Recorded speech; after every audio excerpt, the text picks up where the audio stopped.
Namo Amida Butsu. Examples of unorthodox faith in Shinshu. 1.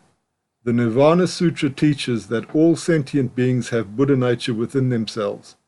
Consequently, Buddhas do not exist outside of us, and Amida Buddha is our minds themselves, and his Pure Land is also in our minds, not anywhere else.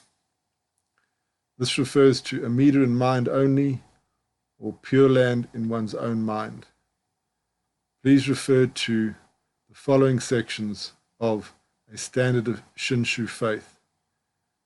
Section 2, 9 and 13. I, Gansen, also recommend that you refer to the Reverend Joshua Adrian Salia's book, The True Teaching on Amida Buddha and His Pure Land, for further clarification and detailed explanation of these examples of unorthodox faith in Shinshu. 2. According to the largest sutra, Dharmakara, or Hozo Ryosetsu, made the vow that if all sentient beings awakened to faith and yet were not born in his country, neither would he attain Buddhahood. Since he did attain Buddhahood and become Amida 10 kalpas ago, all sentient beings have also been saved since then. His attainment of Buddhahood is indeed the proof of the salvation of all beings. For this reason, the awakening of faith in this life is not necessary at all. This refers to Jiko Hiji, or secret teaching of 10 kalpas. Please refer to sections 4, number 6, and sections 5, number 8 in A Standard of Shinshu Faith.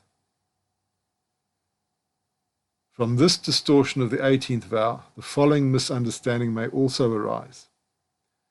Dharmakara promised that he would not attain Buddhahood alone if all beings could not be born by the awakening of faith, yet he himself has become Amida, leaving us in this illusory world without giving us even a single faith.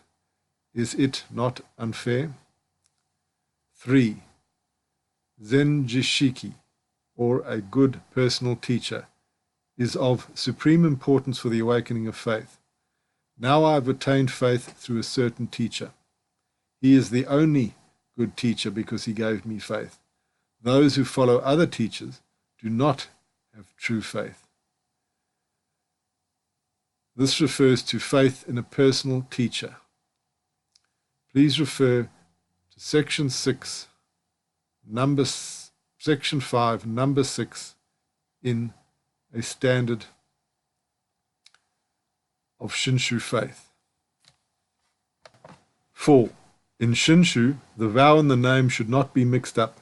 Which do you believe in, the vow or the name? Those who believe in the inconceivability of the name and recite the Nimbutsu are considered lacking in true faith. This is the self-power faith, while those who believe in the inconceivability of the vow will have true faith by the other power. This refers to separation of vow and name. Please refer to chapter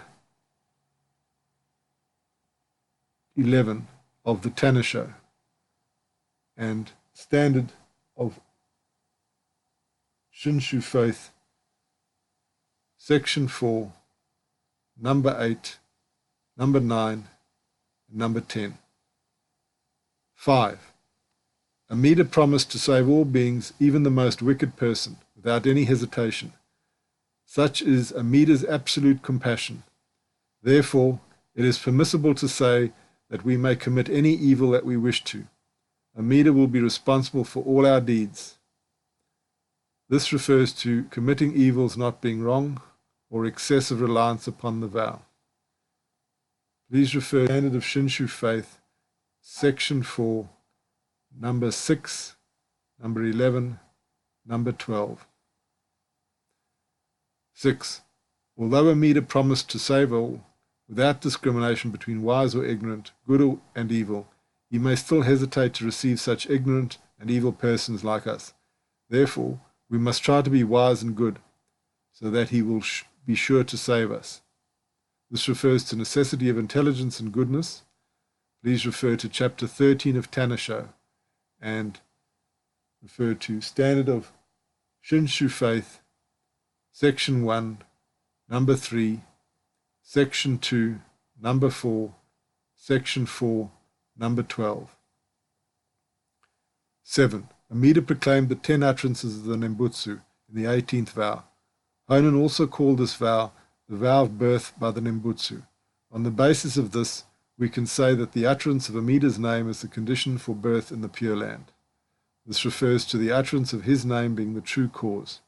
Please refer to Standard of Shinshu Faith, Section 4, Number 7, Section 5, Number 11, Section 6, Number 1, Number 2, Number 3, Number 6, Number 9. 8. If faith is necessary and doubt is the vital obstacle to Amida's salvation, his compassion would not be absolute. Amida's compassion could only be called absolute when he could save even those who still have doubt and cannot attain faith. Amida's compassion is, of course, impartial and absolute. Therefore, faith is not always necessary. Even those who have doubt can be born in his Pure Land. This refers to doubt not being an obstacle to birth in the Pure Land. Please refer to Standard of Shinshu Faith, Section 4, Number 7, and Section 5, Number 7, Number 8. In connection with this, the following question may arise. Some people have attained faith and have been saved. However, actually there are a number of people who cannot attain faith in spite of their struggle. Furthermore, there are innumerable people who have no interest in religion at all. Why are they not saved by Amida's absolute compassion at the same time? Consider the significance of shukuzen, or past conditionings, good karma from the past. Refer to Standard of Shinshu Faith, Section 3, Number 11. 9. If we receive Amida's compassion through faith, the mind of joy arises spontaneously within us. The larger sutra mentions faith and joy together. And Shinran also states in the Shoshingi, quote, if a single thought of joy is awakened in one's mind, though passions are not severed, one will attain nirvana, end quote. From these passages we know that the mind of joy is indeed the cause for birth in the Pure Land. And again, without the flood of joy, you cannot say that you have attained faith in Amida's compassion. This refers to joy being the true cause. Please refer to Standard of Shinshu Faith, Section 5, Number 11. Number 10. Although the 18th vow proclaims 3 minds, namely sincere mind, serene faith, and wish for birth, the third mind, wish for birth, is the essence, and accordingly is the very cause for birth in the Pure Land. This refers to wish for birth being the true cause. Please refer to Standard of Shinshu Faith, Section 5, Numbers 2 and 5. 11. True faith can be so called only when it is manifested in one's mind, mouth, and body. If not, true faith has not yet been attained. This refers to faith through bodily, oral, and mental actions. Please refer to Standard of Shinshu Faith, Section 5, Numbers 2, 5, and 8, and Section 6, Numbers 1, 2, and 4. 12.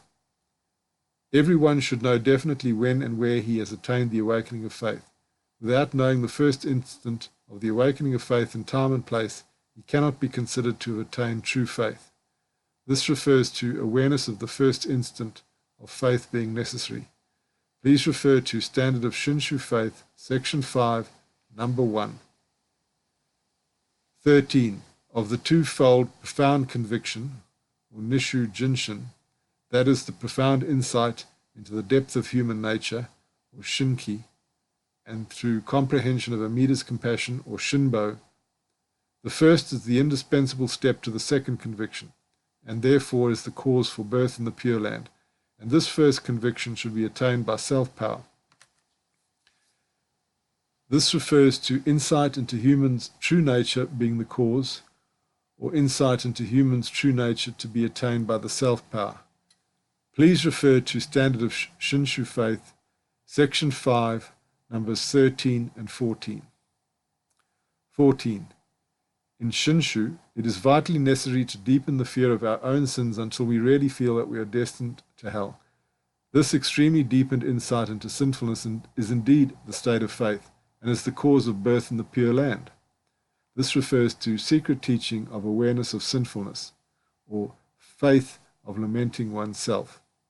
Please refer to Standard of Shinshu Faith, Section 5, number 1, number 12, number 13, number 14. 15. The first instant of faith and the first utterance of the Nembutsu should be the same time. This refers to simultaneousness of faith and Nembutsu. Please refer to Standard of Shinshu Faith, Section 6, number 4. 16. Birth in the Pure Land and attaining Buddhahood can be determined only on the deathbed. This refers to determination of birth at deathbed. Please refer to Standard of Shinshu Faith, Section 5, number 8, and Section 7, number 5. 17. Shinshu teaches that a Buddha's absolute virtues become ours through the sacred name, Namo Amida Butsu, at the moment of the awakening of faith.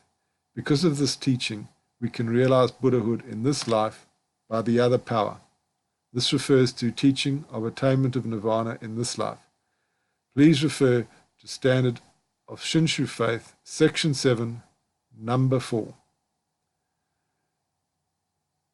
To conclude, I would strongly suggest that people refer for further clarification and information regarding this section by reading Reverend Joshua Adrian Cilliers' The True Teaching on Amida Buddha and His Pure Land. Namo Amida Butsu.